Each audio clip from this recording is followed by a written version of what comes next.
Hi friends, இன்றைக்கி ஐன்ஸ் கிச்சனில் roasted rice sweet நம்ம எப்படி செய்கிறதுன்னு பார்க்கலாம் வாங்க. ஒரு கப் அளவுக்கு நான் ரைஸ் எடுத்துருக்கேங்க. நம்ம ரைஸ் எந்த அளவுக்கு எடுக்கிறோமோ அதுலேயே 3/4 அளவு நம்ம சுகர் எடுத்துக்கலாம்.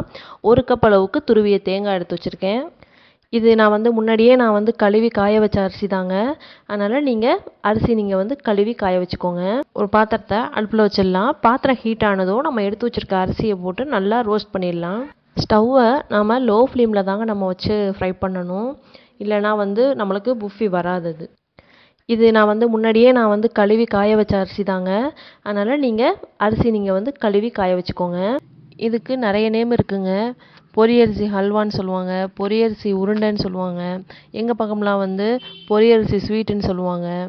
இதை நாம் கண்டினியூஸாக நம்ம கிளறிக்கிட்டே இருக்கக்கூடாது, விட்டு விட்டு தான் நம்ம கிளறணும்.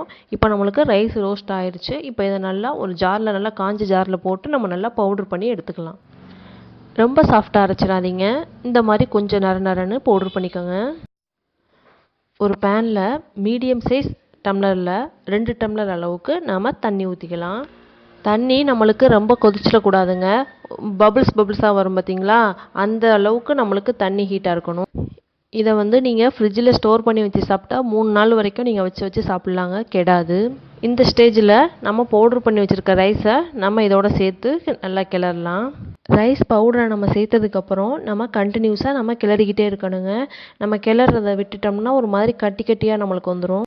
அது தண்ணியோடு கொதிச்சுக்கிட்டு இருக்கப்பயே நம்மளுக்கு தேவையான அளவு சால்ட்டையும் நம்ம எடுத்து வச்சுருக்க சுகரையும் ஆட் பண்ணிடலாம். இந்த ஸ்வீட் பண்ணுறப்ப தான் நம்ம ரைஸை ரோஸ்ட் பண்ணி நம்ம பவுட்ரு பண்ணணும்னு இல்லைங்க.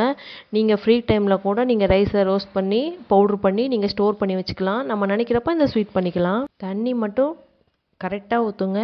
தண்ணி மட்டும் கொஞ்சம் நம்மளுக்கு கூடிருச்சுனாலும் நம்மளுக்கு ஒரு மாதிரி சதன்னு வந்துடும். தண்ணி நம்மளுக்கு எவ்வளோ கம்மியாக இருந்தாலும் பரவாயில்ல, கொஞ்சம் கம்மியானாலும் நம்மளுக்கு அது உதிரி உதிரியாக நல்லாயிருக்கும்.